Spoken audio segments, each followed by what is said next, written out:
Media trial RAB 1-এ যেদিন আমাকে নিয়ে যাওয়া হয়, তো এই এডিকশন আর যেতে চাই না। কন্ট্রোভার্সিয়াল কথাবার্তা শুনতে পছন্দ করে? আমার অস্থির লাগে। তুমি কি শুনতে পছন্দ করো কন্ট্রোভার্সিয়াল? আপনি এবার বাঁচবেন কিভাবে? প্রথম রাতটাই তো আমার জন্য অনেক ভয়ঙ্কর ছিল। তুমি বিয়ে একবারই করেছো? আমার একটাই বিয়ে, একটাই বেঁচে। এভাবে বেঁচে থাকি এর জন্য তো আগে আপনাকে বাঁচতে থাকতে হবে। নিজের ঢোল নিজে পিটাও, অন্য পিটালে কেটে যেতে পারো। আমি কোনো মিথ্যা সম্পর্কের উপরে থাকতে চাই না। রাজের সঙ্গে শুরু এবং শেষ। যাদের কোনো গল্প নেই, যেগুলো গল্প আপনাদের চোখের সামনে হয়েছিল এর বাইরে কোনো গল্প নেই। কতদিন ছিল তোমার একসঙ্গে? জানি না, গুলিয়ে নেই। তোমার সন্তান এখন কতজন? ভবিষ্যতে আরো সন্তানের মা হবো ইনশাল্লাহ। আমার পুরোটাই তো ভাঙা। আমার 3 দিনের প্রেম আছে। ও পুরি রক। আমার লাভ লাইফ অনেক খারাপ। আমার মায়ের সাথে কোনো মেমোরিজ নাই। পুরি তোমার বিয়ে হয়েছিল মোট কতবার? 7-8 বার মনে হয়। থ্যাংক ইউ ভাইয়া, আপনি কি সুন্দর করে কথা বলেন।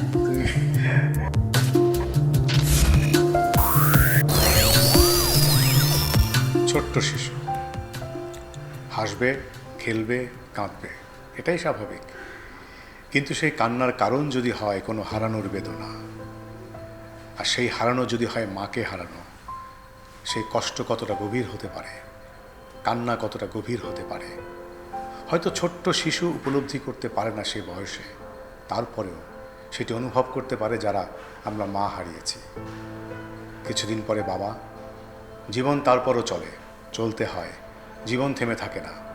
সঙ্গী হয় খালা, নানা, নানি, সময় এবং চারপাশ। সেই সঙ্গ নিয়ে তারা সঙ্গী হয়ে জীবন চলে, বেড়ে ওঠা, বিবাহ, বন্ধন, বিচ্ছেদ, আবার বন্ধন, এভাবেই চলতে থাকে। তারকা খ্যাতি আসে জীবনে, আসে দর্শক প্রিয়তা, দর্শক পছন্দ করে, এগিয়ে যায় জীবন, সুন্দর জীবন, ঝকমকে রঙিন জীবন, রূপালী তার জীবন।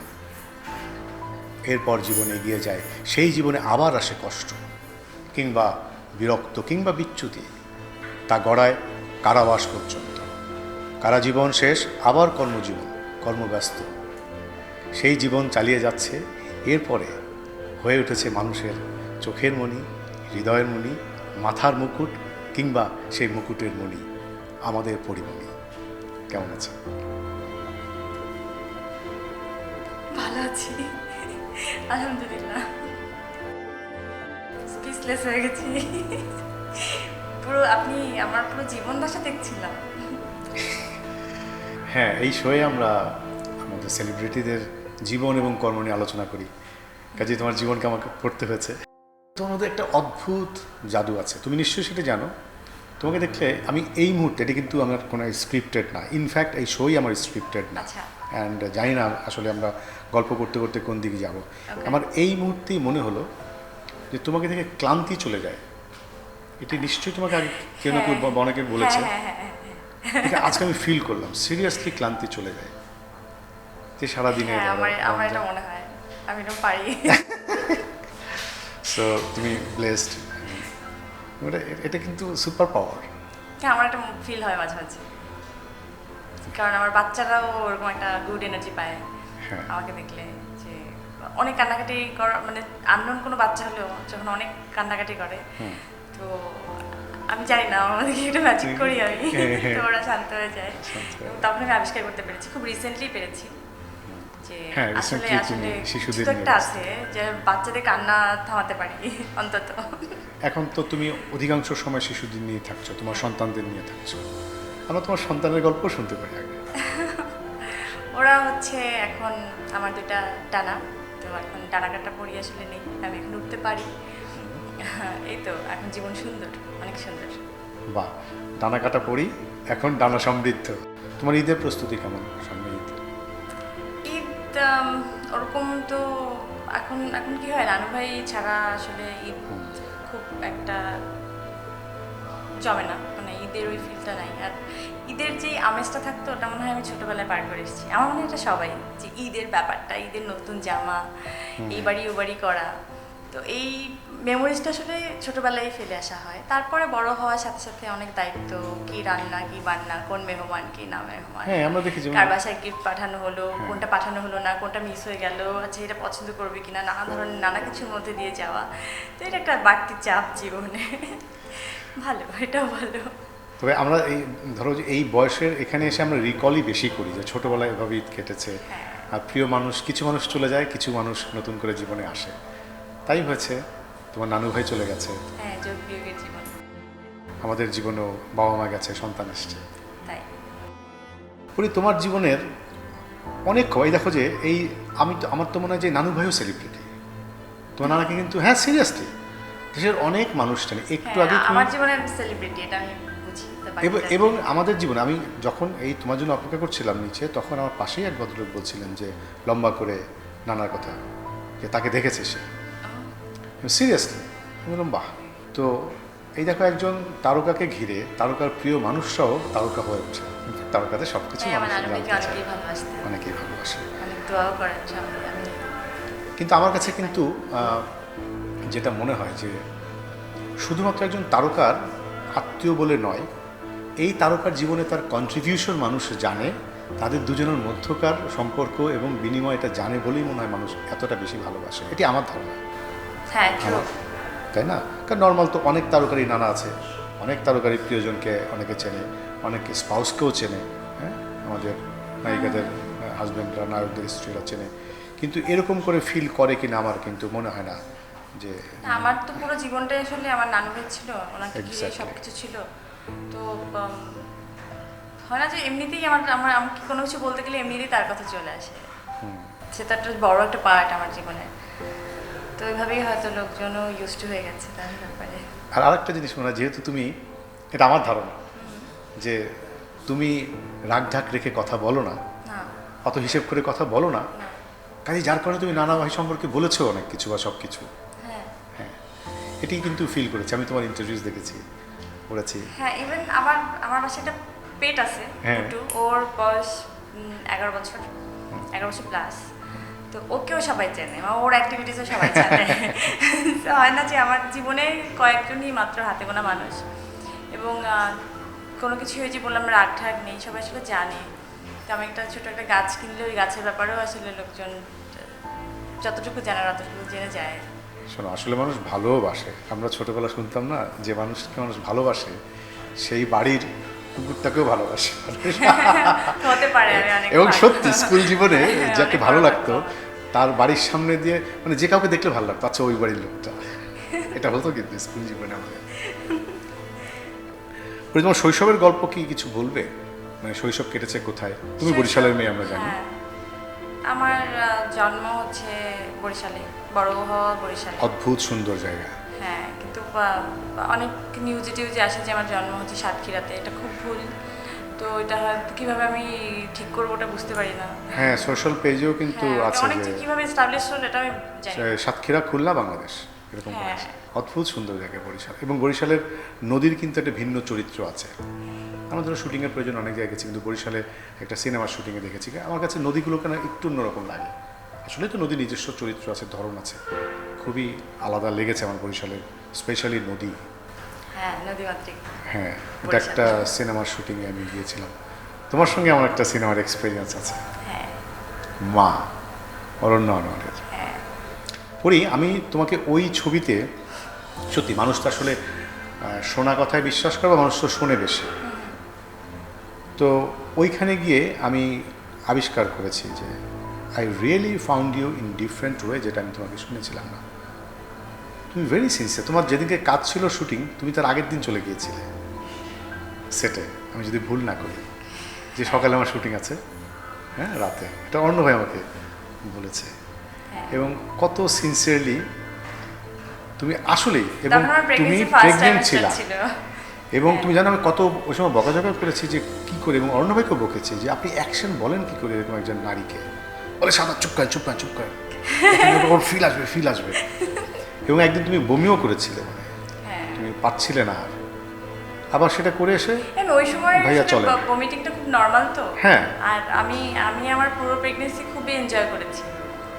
মানে অদ্ভুত রকমের জার্নি আমার লাইফের, একটা সুন্দর একটা জার্নি। আমার যতই কষ্ট মানে কষ্ট তো হয়, খুব স্বাভাবিক, কিন্তু আমি মনে হয় জানি না এটা খুবই উইয়ার্ড কি না এভাবে বলা, যে আমি ভমিটিংটাকেও এনজয় করেছি। আমার সাথে সাথে গান গাইতাম। আচ্ছা, তুমি প্রেগনেন্ট ছিলে, তোমার প্রেগনেন্সি তুমি এনজয় করেছো, তাই এই এনজয়মেন্ট কি আরো চাও? না, আর সুযোগ নেই। তো আমি অনেক বাচ্চার মা হতে চাই, আমি আরো একটা পডকাস্টে বলেছিলাম। তো হ্যাঁ, মা হতে হলে যে গর্ভ ধারণ করতে হবে বিষয়টা এমন নয়। সেটাই। মা আসলে ভিতর আলাদা সত্তা, এটা গর্ভধারিণী সত্তা আমিও বিশ্বাস করি না। গর্ভধারণ করলে যেমন শুধু মাই হয় না, আবার মা হতে হলে শুধু গর্ভধারণই করতে হবে, সেটাই। বিষয়টি এমন আমি মনে করি না। ওয়েল সরি, আমি তোমার শৈশব থেকে বরিশাল থেকে অন্য জায়গায় আবার নিয়ে গেলাম, মাতে নিয়ে গিয়েছিলাম। এরপর তুমি ঢাকায় আসলে কবে, কতটুকু তখন তুমি? এসএসসি পরীক্ষা পর পর। তো ছোটই। হ্যাঁ মোটামুটি। আচ্ছা, তোমার প্রথম ছবি ভালোবাসা সীমাহীন, আমরা এই সিনেমার গল্প এগুলো সবাই খুব জানে, আর সবাই সোশ্যাল মিডিয়ায় পড়তে পারে, উইকিপিডিয়ায় পড়তে পারে। তারপর আমরা প্রসঙ্গক্রমে আসলে বলবো সেই কাজের অভিজ্ঞতার তোমার অভিজ্ঞতার মাঝখান থেকে যদি কোনো কথা আসে, মনে করে আসবে। মানুষ আসলে এখন নেটিজেনরা খুব কন্ট্রোভার্সিয়াল কথাবার্তা শুনতে পছন্দ করে, আমি জানি না কেন। হ্যাঁ, তুমি কি শুনতে পছন্দ করো কন্ট্রোভার্সিয়াল বিষয়? না আমার অনেক মানে আমার অস্থির লাগে। অস্থির লাগে না বলো? খুবই অস্থির লাগে। আর যদি সে সহকর্মীর বিষয়ে আরো অস্থির লাগে না? আমি শুনতেই পারি না, আমি কখনোই শুনি না, আমি কোনো গসিপের মধ্যে নাই এই পর্যন্ত আমার ক্যারিয়ারের। আপনি যদি কাউকে মানে যে কাউকে জিজ্ঞেস করবেন বা শুনতেই পারবেন, এটা একদম চর্চিত, একদম প্রমাণিত আর কি, যে আমি কোনো চর্চার মধ্যে নাই। মানে এই অমুকজনকে নিয়ে সেই মেকআপ রুম থেকে শুরু করে হয় না বিচিং করা, ওইসব মধ্যে আমি ছিলামই না কোনোদিন। মানে আমার অস্থির লাগা শুরু হয় যদি আমার পাশে কেউ কাউকে নিয়ে কথা বলা শুরু করে, আমি এখান থেকে ভাগি। গসিপিং আমি নিতেই পারি না। আর তোমার সম্পর্কে যখন মানুষ করে গসিপ, তাও নিশ্চয়ই তুমি কেয়ার করো না? আগে খুব রিয়াক্ট করতাম, শুরুতে তো খুবই ভয়ঙ্করভাবে আমি রিয়াক্ট করতাম, যে কেন এটা বললো, কেন এটা, আমি তো এটা করি না, এটা কি মানে পাগল পাগল করতাম, মানে অস্থির হয়ে যেতাম। তো তারপরে দেখলাম যে না, আমি আসলে এইটার জন্য তো আমি ফোকাস করলে আমার নিজের কাজ নষ্ট হয়, তো আমি বড় কাজটাকে ফোকাস করি, ওরা ওটাকে দেখুক। মেকআপ রুম কিন্তু আসলে ধরো যে এইটা একটা কঠিন কঠিন, খুবই কঠিন। আমার কিছু নারী সহকর্মী আছে, তারা একদম প্ল্যান করি, সাহাদ ভাই চলেন কোথায় মেকআপ রুমে, কি করবে, চলেন একটা কু করি। কু মানে কু পরামর্শ। হ্যাঁ, কু বিষয় আলোচনা, যে কু করি। হ্যাঁ, এবং মেকআপ আর্টিস্টরাও তো বাবা আমাদের অনেক কিছু জানি সাক্ষী না, তারা। কালকে তো এই সেটে এমকের সাথে আমার কাজ করেছে। হ্যাঁ, পাপ করতে করতে করতে করতে করতে হ্যাঁ, মানে মাথাটা যে সাউন্ড করে দিল, তো এই পাপের মধ্যে পড়া যাবে না আর কি। না আসলে তারপরে ধরো যে প্রফেশনাল কারণে আমাদের এটা, যেমন এখন এই আলোচনাটা করছি, যতটা আমাদের ব্যক্তিগত বা পেশাগত জীবনে, আসলে কিন্তু বেশিটা পেশাই, কারণ এটিতে আমাদের প্রফেশনাল গ্রাউন্ড। আমাদের কাজ নিয়ে মানুষ জানতে চায়, তোমাদের কাজ নিয়ে মানুষ জানতে চায়, কথা বলতে হয়, সেখানে যতটুকু আমরা দর্শকদের জন্য বলি। আমি ইন্ট্রোতে ধরো যে কথাগুলো বলছিলাম, এর মধ্যে একটি লাইন আমি বলতে গিয়েও বলিনি, বা বলা গেল বা হয়তো ভুলেই গিয়েছিলাম, যে তোমাকে নিয়ে যতটা আলোচনা হয়, সমালোচনা তার চেয়ে বেশি বেশি হয়। হ্যাঁ, তাই না বলো? এবং তোমার কাজ নিয়ে যতটা আলোচনা হয়, তার চেয়ে তোমার ব্যক্তিগত জীবন নিয়ে সমালোচনা বেশি। এটা একটা দুঃখ, যায় না, এটা দুঃখ না বলো? খুবই দুঃখ। তোমার সৌন্দর্য নিয়ে কথা হয়, ইট ইজ ওকে, এটা হবেই। এবং আমিও তোমাকে দেখার পরে প্রথম দিন বলেছিলাম, the most beautiful lady in the industry, seriously.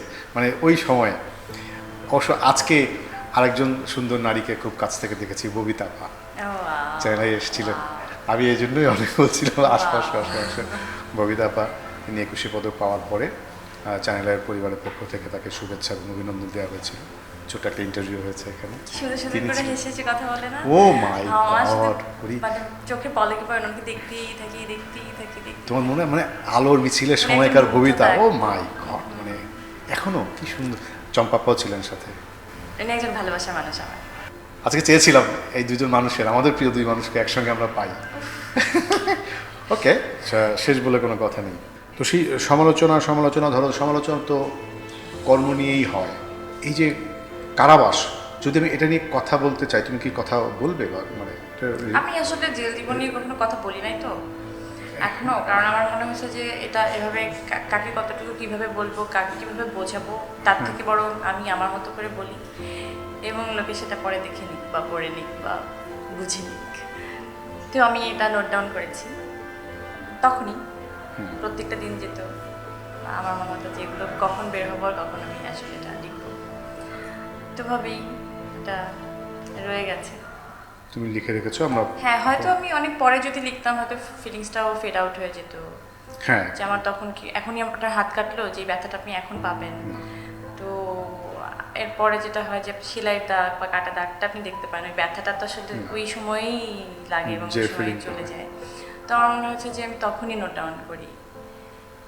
এরপরে যদি আমি লিখতাম, হয়তো এখন লিখতে গেলেও আমার ওইভাবে ওই বিষয়টাতে আমি কাটিয়ে এতদূর আসা, তো এতগুলো দিন পার করে আসা, তো আমার মনে হয় এগুলো আপনার যত কষ্টই হোক, যত সুখী থাকুক মেমোরিজ, ফেড আউট কিন্তু আপনি হবেনই। অবশ্যই। হ্যাঁ, তো ওই জিনিসটা আমি চাই নাই, তো আমি আসার সাথে সাথেই লিখে ফেলেছি। কিন্তু জানো আমরা ওই দিনকে আমি বোধহয় অর্ণবের সেটেই ছিলাম না কার সেটে ছিলাম, তুমি যেদিনকে বের হলে আমরা না তোমার ওই ছবি, তোমার ওই অ্যাপিয়ারেন্স ক্যামেরার সামনে, ও মাই গড পড়ি, আমরা চিৎকার করেছি দ্যাট ইজ পড়ি। মানে এই কদিন ভিতরে যে ছিল ও আসলে পড়ি না, ওর অন্য কেউ, বা ওটা এখন যারা দেখছি আমরা এটা পড়ি। মানে তোমার এটা মাথায় কী করে আসতে যাবে এভাবে, তুমি কি হ্যাঁ এভাবে বের হবো গাড়ির ভিতর থেকে? জানি না, গড, জানি না, তুমি এরকম ছিল এটা না। পরিকল্পনা করেছিলে কখন, তুমি বলো তো, সত্যি কথা বলো পড়ি, তুমি কি মানে কারাগারে বসে ভেবেছিলে যে আমি এরকমভাবে বের হবো? না, আমার শুধু প্রথম দিন থেকে আমার শুধু শুনতে হয়েছে আপনি এবার বাঁচবেন কিভাবে। ওকে। হ্যাঁ, তো ওখানে প্রথম রাতটাই তো আমার জন্য অনেক ভয়ঙ্কর ছিল। র্যাব 1-এ যেদিন আমাকে নিয়ে যাওয়া হয়, তো যাওয়ার পরে সারা রাত গেল, তো সকালবেলা তো প্রেসের সামনে যখন আমাকে নিয়ে আসা হয়, তারপরেই তো হচ্ছে থানায় নিয়ে আসা হয়। তো প্রেসের সামনে যখন আনা হবে তখন তো ওই যেই রুমটা ঢুকলাম, ওই রুমটা থেকে বের হবো, ওই একটা রাতের গল্প, এতটুকুলো ঘন্টা, তখন মানে একটু পর পর এক একজন আর এক এক রকম কোশ্চেন, একটা টিম আসে জিজ্ঞেস করে, আমার মনে হয় আমি কোথাও বোম টোম ব্লাস্ট করেছি ওরকমভাবে, খুব সিরিয়াস হয়তো সবাই জিজ্ঞেস করে কি যে মানে সিরিয়াস কোশ্চেনটা কি আপনি যদি শোনেন, এই জন্য আমি বলতে চাই না এগুলো, যে বলতে গেলে তুমি অনেক কিছু বলে দিই। তো আপনার প্রিয় রং কি, ধরেন এটা খুব সিরিয়াস একটা কোশ্চেন, 4-5 জনের একটা টিম এসে আপনাকে জিজ্ঞেস করে বসলো, ও মাই গড, মানে কি বিশাল বুঝছেন? কোশ্চেন, ও মাই গড, আমার প্রিয় রং, ধরেন মানে এই টাইপের, ধরেন এমন একটা বুঝতে কোশ্চেন জিজ্ঞেস করে ফেললো, তখন হ্যাঁ তাহলে আমি কী করবো? তো এরকম নানান ধরনের কিছুর মধ্যে 1-2 ঘন্টা গেল, তারপরে শুরু হলো যে মিডিয়া ট্রায়াল। হ্যাঁ, আমার বাসায় কী পাওয়া গেল কী না পাওয়া গেল, এই সব ধরনের মানে চরিত্র নিয়ে কথা, হ্যাঁ, একটা মানুষকে যেভাবে যত পারো যেভাবে পারো ধ্বংস করার জন্য তার প্রথমেই কাজ হচ্ছে তাকে চরিত্রের উপর আঙুল তোলা। খুব সহজ। তো এই কাজগুলো খুব অনায়াসে আমাকে নিয়ে করা যাচ্ছিল, কারণ আমি মিডিয়া পার্সন, একজন সেলিব্রিটি, তার উপর নায়িকা, দাও এবার সুন্দরী নায়িকা দাও, যা ইচ্ছে তাই করো। এইবার এটা শুরু হলো, এই সব ধরনের নোংরা যখন কথাবার্তা হচ্ছিল তখন আমার সামনে এভাবে নিয়ে আসা হলো, এই একটা পর একটা দেখাচ্ছিল, মানে মেন্টাল টর্চার যেটাকে বলা হয়, মানে আপনার সম্পর্কে এমন একটা কথা লেখা হলো, দেখেন এই যে দেখছেন, তো আপনি কী করবেন তখন? মানে একজন চিন্তা করতেছে, ও তখন অনেক কান্নাকাটি করবে, রিয়াকশন দিবে, ভয় পাবে, দুঃখ হবে, না হলে খুব রাগ হবে, কিছু তো একটা করবে। তো আমি তো মোনালিসা হয়ে গেছি তখন। ওকে, আমার নির্লিপ্ত, হ্যাঁ, আমার ফেস ছিল একটাই মোনালিসা ফেস। তো এখন একজন খুব রাগ, মানে হয় না যে না পারতে ব্লাস্ট আউট করে বসে, এই মেয়ে এমন করে বসে আছে, মানে কোনো কিছু বলতেছে না কেন? তাহলে আমি কী করবো, হয়ে গেছে নিউজ, আমি কী করবো? আমি তো এইখানে, আমার এখন বসে বসে কিছু করার আছে? লাইক আসলে আমি কী করবো, মানে ওনারা জিজ্ঞেস করতে আমি কী করবো, মানে আমি কানবো, হাসবো? আমার তো কিছু করার নেই, আমি তো এভাবে বসেই গেছি, বসে রাখছেন বসে আসছি, মানে আমার তো কিছু করার নেই এখন। তো ওকে, এই পার্ট গেল। তারপরে হচ্ছে যে এইরকম ব্রেন টর্চার তো নানা রকম, কিন্তু আমার মনে হচ্ছিল যে ওকে যেটা হচ্ছে এটা তোমার থামানোর আসলে কোনো, এই মুহূর্তে আমি কী করতে পারি, বসা ছাড়া আমি কিছুই করতে পারি না, তো চলে মানে বসাটাকে এনজয় করি। হ্যাঁ, নাহলে তো আমি সত্যি পাগল হয়ে যাবো, কারণ এগুলো নেওয়া যাবে না, মানে এমন উদ্ভট কথাবার্তা, মানে আপনি এটা নিয়ে চিন্তা করলে আপনি পাগল, ওই সময় পাগল হয়ে যাবেন। সো আমি পাগল হই নাই, আমার মনে হচ্ছে এই পরিবেশটাকে আমি একটু এনজয় করি। হ্যাঁ, ওরা কী করে এটাতে ফোকাস করি। তো এই করতে করতে লাস্ট যখন একদম সকালবেলাটা, আমি মনে হয় 2-3 ঘন্টার মতো ন্যাপ নিয়েছিলাম। ন্যাপটা আমাকে কমফোর্টার এনে দেওয়া হয়েছিল, ট্যাগ লাগানো ছিল, 7,000 টাকা দাম ছিল। যখন বলছিলাম তো দেখছি এটা দাম, তো ওটা সুন্দর করে মুড়ে দিয়ে যে ওনাদের অফিসে যে কাগজ ছিল পছন্দ ঘুমানো, সকাল 3 ঘন্টার মতো মনে হয় ঘুমালাম। তো এরপরে আমাকে আমার তখন অনেক ভার্টিগো ছিল, ভার্টিগো ট্রিটমেন্ট চলছিল আমার। তো ওই সময় আমি একবার বললাম চিন্তা করছি ভাই আমি কিছু হোক আর আপনি কী করবেন না কোনো যাই না, আমি যে চোখ বন্ধ না করি না আমি সব উল্টা পাল্টা দেখবো। আমার অনেক মাথা ঘুরতেছিল যে আমার তখন 4টার সময় আমার ডক্টর চলে যায়। তো আমার 2:30টার সময় আমার ডক্টরের কাছে যাওয়ার কথা ছিল ওই দিন। তো আমি ঘুম থেকে লেট করে ওঠার জন্য যেতে পারি না। এরপর ঘুম থেকে উঠে এই তাণ্ডব জীবনে। তো যাই হোক আমি ওখানে গেলাম, তো আমি বললাম যে আমার কিন্তু অনেক মাথা ঘুরতেছে, আমার কিন্তু ঘুমাবো, আমার চোখ বন্ধ করতে হবে। তো মানে ওই ধরনের কোনো কিছু মানে না, ইন্টারগেশনে যা যা কমপ্লিট করার আমি কমপ্লিটটা করে তারপরে আমি বললাম যে আমি একটু ঘুমাই। তো তাদের সুন্দর করে পারমিশন, ওকে ফাইন, আসলে রেস্ট দরকার, দেখতেছে যে না হচ্ছে না, তো আমি একটু ন্যাপ নেওয়ার সুযোগটা পেলাম। খুবই ধন্যবাদ তাদেরকে যে সুযোগটা দিল আমাকে। যাই হোক তারাও অনেক টায়ার্ড হয়ে গেছিলো, তাদেরও ঘুম দরকার ছিল। তো সকালবেলা উঠে যখন আমাকে ডাকা হয় ফ্রেশ ট্রেশ হলাম, ওয়াশরুমে নিয়ে যাওয়া হলো আমাকে, চোখে পানি টানি দিয়ে এসেই শুরু হলো। আমি কিন্তু খুবই নর্মাল, মানে আমি কোনো কিছু নিয়ে প্রেশার নেইনি, ওকে, এটা কিন্তু খুবই জেনুইন কথা। কিন্তু ওনারা যা যা আমার জীবনে করছে, মানে ওনাদের যেটা মনে হয়েছে আর কি, যে না প্রেশারটা দিতে পেরেছি, আসলে আমি প্রেশার নেই না। হ্যাঁ, মানে খুবই স্বাভাবিক ছিল, কারণ আমি যেটা করি না সেটার জন্য আমি কেন প্রেশার নেব। আমি আল্লাহর উপর বিশ্বাস ছিল, আমার নেচারের উপর বিশ্বাস, যে আমি ভাই যেটা করব আমাকে নেচার ওটা ফেরত দেবে। আমার শুধু একটা ছিল যে আমি যদি কিছু না করি, আমি যদি ওই ধরনের কোনো অপরাধের মধ্যে না থাকি, তাহলে আমি সসম্মানই এখান থেকে বের হবো। হ্যাঁ, এটা আমার নিজের সাথে নিজের একটা বোঝাপড়া ছিল যে তুমি যদি কিছু করো তাহলে মাথা নত করে বের হবো, যদি তুমি কিছু করো নাই, তুমি মাথা উঁচু করে বের, তুমি কেন মাথা নত করবা, তুমি কিছু করো নাই, ফাইন। এইটাই আমার মাথার মধ্যে ছিল, কিন্তু তার কোনো কিছু মাথার মধ্যে ছিল না। যখন তুমি আমাকে বলবা আমি কিছু করি না, সেটা আমার গায়েই লাগবে না। তো দেন সকালবেলা আমাকে জিজ্ঞেস করা হলো যে আচ্ছা এত কিছু যে হয়ে গেল, আপনি বাঁচবেন কিভাবে? হ্যাঁ, আমার শুধু মনে হলো কি লুজার লোকজন, যে আপনি চিন্তা করছেন কোন লেভেলে তাহলে প্রেশার দিতে চাইছে, যে মানে সুইসাইড করতে পারে না, ও বাঁচবেই না, ও মরে যাবে। মানে এই ধরনের প্রেশারে একটা মানুষ মরা খুব স্বাভাবিক, ওনাদের কাছে এটা লাগছে আর কি, ফিল লাগছে। তো আমি না ওনাকে বললাম, মুরব্বী মানুষ উনি, তো আমি বললাম এই জন্য আপনাকে সুন্দর করে বেঁচে থাকতে হবে, নাহলে আমার বাচ্চাতে দেখতে পারবেন না। আমি যে কীভাবে বেঁচে থাকি এর জন্য তো আগে আপনাকে বেঁচে থাকতে হবে, আপনি এটা সুন্দর মতো নিজের জীবনে টেক কেয়ারটা করে নেন। তো এটা বলে আমি ওই রুম থেকে আমাকে নিয়ে বের হয়ে হলো। এই লাস্ট কথা ছিল ওনাদের সাথে আমার। এবং আমার মনে হয় যে এখন আমার জীবনযাপন তারা দেখছেন, যে জীবন আসলে আল্লাহ নির্ধারণ করে, সে জীবনে মানুষের কোনো হাত নাই। তিনি যেটা দিবেন সেটা কেড়ে নেওয়ার ক্ষমতা পৃথিবীর কারণে। একবার তোর আমরা অনেক আলোচনা শুনেছিলাম কি কতগুলো ছবিতে যেন তুমি একসঙ্গে সাইন করেছো, অনেক 30টার মতো ছবিতে সাইন করেছো। শুটিং আস্তে আস্তে হবে, ওগুলো কি সব হয়েছিল বা করতে পেরেছিল? আমি আশা করি, আমার মনে হচ্ছে যে আমি প্রথম সিনেমা করার সাথে সাথে এফডিসি কেন্দ্রিক, মানে যে ইন্ডাস্ট্রির মধ্যে কী হলো যে একজন নায়িকা এসছে অনেক সুন্দর, এবারে আসার পরে সেটে আসার পরে 2-1টা সিন টিন দেখলো, মানে একটা সিন তো তখন 1-1.5 ঘন্টা 3 ঘন্টা 4 ঘন্টা একটা বিকেল লাগিয়েও হতো।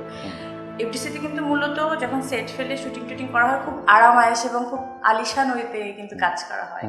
এই নায়িকাকে ছাতা ধরো না দাও, একটা অন্য ব্যাপার, অন্য এনভায়রনমেন্ট তৈরি হয়, এবং ওইটাই একটা সিনেমা। হ্যাঁ, ওইটাই একটা লাইফ। ও মাই গড আমি টিফিন করে ভাত খেয়েছো? হ্যাঁ, ওটা আলাদা করে থাকে, মানে ম্যাডামের জিনিসপত্র, ঠিক আছে, এটা হিরোর, এটা, এবং সবাই কিন্তু হিরোইন বলবে, আপনাকে নাম বলবে। হ্যাঁ, নাম বলবে। হ্যাঁ, হিরোকে হিরো বলবে, হিরোইনকে হিরো আসছে, হিরোইন আসছে, ব্যাপার থাকে। মানে আপনি না চাইলেও আপনাকে একটা ড্রিমি একটা লাইফের মধ্যে তারা একদম ঢুকিয়ে ফেলবে। তো এই ব্যাপারটা আমার জন্য অনেক অদ্ভুত ছিল, যে ও মাই গড, এটা কি আসলে রিয়েল লাইফ? ফাইন। তখন আমাকে যখন একটা সেটে কিন্তু অনেক মানুষজন আসতো দেখতে, মানে ডিরেক্টররা, প্রডিউসাররা আসার সাথে সাথে মেকআপ রুমে একটা এরকম চেক, একটা পেপার, সাইন করো। হ্যাঁ, নেক্সট অমুক। তখন আমার মেহেদি ভাই আমার ম্যানেজার ছিলেন, উনি বলছে আমি দেখতেছি বিষয়টা, তুমি সাইন করে দাও। আমি সাইন করে দিতাম। আচ্ছা, তখন তো খুবই ম্যাচিউর ছিলাম না, অত কিছু বুঝেই আমার হয় না যে চোখের মধ্যে একবার ল্যাশ লাগিয়ে দিল, এত ভারী ল্যাশ যে আমি এরকম এরকম করতে করতে ডায়লগ ভুলে গেছিলাম। সো হয় না যে আমি আসলে একটু শুরু থেকে একা একা, আমার তো কোনো প্ল্যাটফর্ম ছিল না বা কোনো ওরকম কোনো মানুষজন ছিল না যে আমাকে শিখিয়ে দেবে, পড়িয়ে দেবে, বুঝিয়ে দেবে। আমি যতটুকু শিখেছি এ পর্যন্ত নিজে থেকে, যখন আমি হোঁচট খেতে খেতে আসলে শেখা। হ্যাঁ, যে না এটা খুবই সেরকম ভুল হয়েছে, চলো এখান থেকে শুধরাই। আমার শুধরানোটা কিন্তু আমার একদম পিওরেস্ট জিনিসপত্র পাওয়া কিন্তু খুব ভুল করতে করতে। আমি অনেক ভুল করে করে করে করে সঠিক জিনিসটা আমি ঠিক মতো করতে পেরেছি। হুট করেই আমি খুব ভালো একটা কাজ করে ফেললাম তা কিন্তু না। আমি কিন্তু খুবই এরকম অনেক অদ্ভুত অদ্ভুত মানে হয় না যে আচ্ছা এই সিনেমা আমি করছিলাম, আমার কিন্তু সব মনে আছে এবং আচ্ছা ওকে এখন আমি কি করতাম ওটা না, আমি একটু ভাবতাম, আমি আমার ক্যারেক্টারটা নিয়ে ভাবতাম, আমি একটু গল্পটা নিয়ে ভাবতাম। হয়তো তখন না বলারই সুযোগ ছিল না, ওস্তাদ বলছে মানে ওস্তাদ বলছে এটাই করতে হবে, তো করছি ঠিক আছে। তারপর যখন আমার জীবনে স্বপ্ন চলে আসলো তখন আমার মনে হলো যে না, আমি এবার না বলতে শিখে গেলাম। তো আমার একবারে 9টা সিনেমার সাইনিং মানি আমি এক পয়সায় চেকে সাইন করে ফেরত দিয়ে দিয়েছিলাম আমার স্বপ্নজালের পরে। তখন আমি ডিসাইড করতে পেরেছি যে না, যেভাবে হয়তো ওই সিনেমাটা অনেক সুপার ডুপার বাম্পার হিট হয় নাই, অনেক লাইন ধরে কেউ টিকিট কাটে নাই, কিন্তু আমি যে প্রশংসাটা পেয়েছি একজন অভিনেত্রী হিসেবে, যে সবাই ও অ্যাক্টিং নিয়ে যখন প্রশংসা করা শুরু করলো, এই ভালো লাগাটা আমার কাছে ওই হিরোইন আসছে ছাতা দেওয়ার থেকে, ওই লাইফটার থেকে এইটা আমার কাছে মনে হয়েছে যে আমি কিছু একটা অ্যাচিভ করতে পেরেছি। অ্যান্ড দেন আমি এটাতেই ফোকাস করলাম। তাতে সংখ্যা না, আমি কাজের ওই তৃপ্তিটা আসলে আমি পেতে চাই, সেটা একটা হোক সেটা 2টা হোক, আমার কোনো সমস্যা নেই।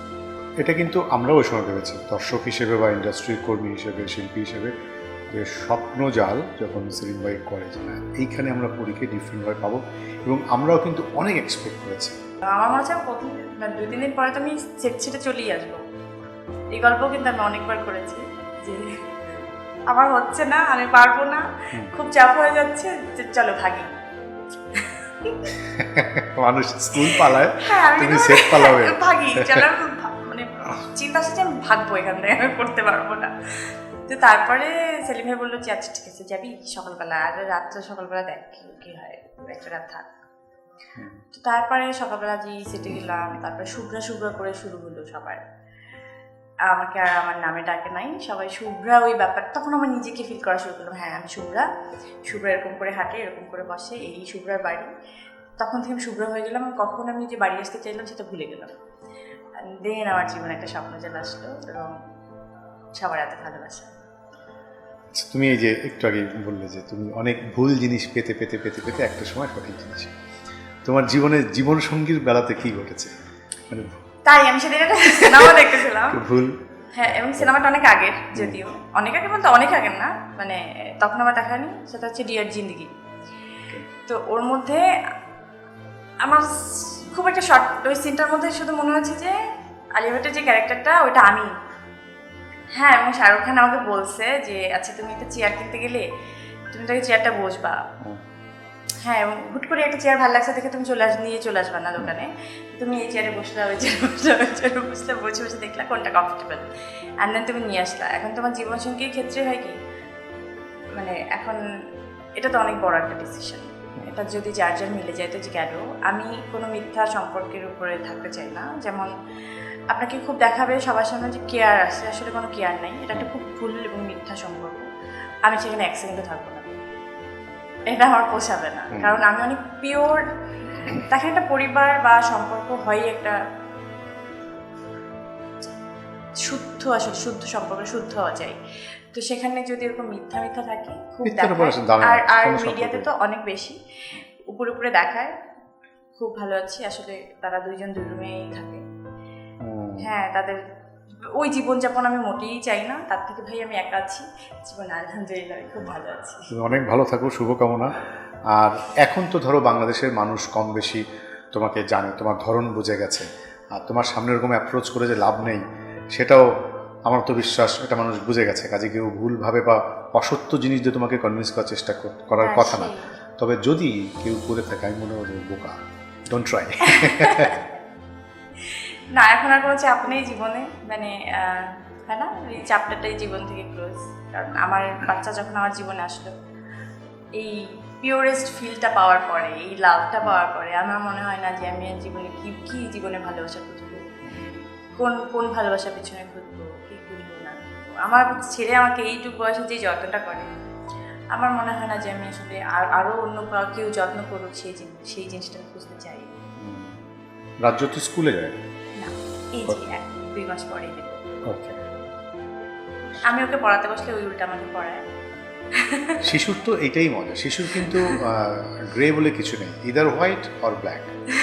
ঠিক আছে, কেমন আছো ও ভালো বলবে নয় মন্দ, আমরা যেরকম আছি মোটামুটি এই তো ও বোঝে না। আর ও তো আরো বেশি স্পষ্ট বলে। এক্স্যাক্টলি, ও যখন তোমাকে ভালোবাসা দিবে পিওর ভালোবাসা, যখন রাগ দিবে পুরোটাই রাগ, সত্যি রাগ, কোনো ভান নাই।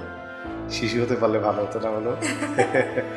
তো তোমার মধ্যে এখনো সেই শিশু সুলভ আচরণ এটা থাকুক, এটাকে পুষে রাখো। তোমার প্রফেশনাল ব্যস্ততা এখন, আমি জানি তুমি তোমার একটা ব্যবসা নিয়ে ব্যস্ত, আরো ব্যবসা করতে চাও। এইটাতে যেভাবে আসলে আমি ভাবছিলাম যে ওকে একটা অনলাইন প্ল্যাটফর্মে, আমি ই-কমার্স থেকে শুরু করলাম, তো আচ্ছা ঠিক আছে যা অনলাইনে টুকটাক যারা হচ্ছে ওইভাবে ঢাকডোলো তো পিটানো, কিন্তু আমার তো হয়েই যায় ঢাকডোলো একটা পিটানো। তো এইভাবে মানুষজন যেভাবে সাড়া দেবে আমি বুঝি, তো চাপটা ওখানে যে অতটা বেশি প্রিপারেশন আমার ছিল না, কিন্তু এখন খুব রাত দিন খেটে আসলে কাজটা বুঝাতে হচ্ছে, এখন একটু বড় করেই ভাবছি। তোমার জন্য শুভকামনা। ব্যবসার এক্সপিরিয়েন্স কিন্তু আমার খুব খারাপ, বুঝতে পেরেছো? না, আমার খুব ভালো। আমার খুব ভালো কাজ। আর সিনেমার এখন ব্যস্ততা বা কি প্রিপারেশন নিচ্ছ? এখন সিনেমা না হুট করে আজকে সাইন করলাম, কালকে আমি শুটিং এ যেতে চাই না, মানে ওই গ্রাফটা এখন একটু অন্যভাবেই ডিজাইন করা আমার জীবনে। আমরা একটা সিনেমার যেটা খুব সময় নিয়ে, আচ্ছা ঠিক আছে স্ক্রিপ্টিং হওয়ার সাথে সাথেই ওই জিনিসটার সাথে এখন আমি থাকাতে ট্রাই করি, পুরো প্রসেসর। হ্যাঁ, এটা কিন্তু খুব ভালো, খুব ভালো। রিসেন্ট একটা সিনেমাতে সাইন করলাম চঞ্চল ভাইয়ের সাথে। ওকে। তো যাই হোক, এত বছর পরে আমাদের কাজ হচ্ছে, এটাই অনেক সৌভাগ্যের। চঞ্চল আমার খুবই পছন্দের শিল্পী, ও অনেক বড় মাপের শিল্পী, ভালো শিল্পী। আর কি আমরা বেশি কোনো সমালোচনার বিষয়ে যাব? আমার কোনো প্রবলেম নেই, আমার কোনো কিছু উত্তর দিতে আমি জানি, আমি তো ওই বলছি যে কোনো প্রোগ্রামে যে বলি না যে এটা জিজ্ঞেস করা যাবে না, এই কোশ্চেন করলে কিন্তু হবে না, এই কোশ্চেন করলে আসবো না, আমাকে বলেন তাকে কোশ্চেনগুলো কি, আমি কখনোই কিছু বলি না। আমি জানি এগুলো অনেকেরই ডিমান্ড থাকে, কিন্তু আমার জীবনে এইসব ধরনের কোনো কিছু নাই। তো যেটাই মনে হয় জানার, আমার আরও মনে হয় যে কোনো কিছু জিজ্ঞেস করলে আমি আরও ক্লিয়ার করে উত্তর দিতে পারবো। এটা না খুব ভালো, এটা কিন্তু রবীন্দ্রনাথই বলেছে, নিজের ঢোল নিজে পিটাও, অন্য পিটালে ফেটে যেতে পারে। হ্যাঁ, আজি নিজের ঢোল নিজে পিটানোই ভালো। যাই যে জিজ্ঞেস করো আমাকেই বলো, আমি উত্তর দিতে রাজি। আমি বলাই ভালো। তাহলে আমরা একটু রাজের গল্প শুনি, মানে রাজের সঙ্গে শুরু এবং শেষ, শুরু কেমন শেষ কেমন? রাজের কোনো গল্প নাই, যেগুলো গল্প আপনাদের চোখের সামনে হয়েছিল এর বাইরে কোনো গল্প নেই। বিয়ে হলো, বিচ্ছেদ হলো, দ্যাটস ইট। কতদিন ছিল তোমরা একসঙ্গে? জানি না, গুনি নেই। ওহ পুরি রক, সত্যি আমি গুনি নাই, এখন বলতে হবে তাহলে। বিয়ের ডেট আর ডিভোর্সের ডেট দেখলে বলা যাবে। তার সিনেমা দেখো, তার কাজ দেখো। তারপরের বিচ্ছেদের পরের কাজগুলো ওভাবে দেখা হয় নাই।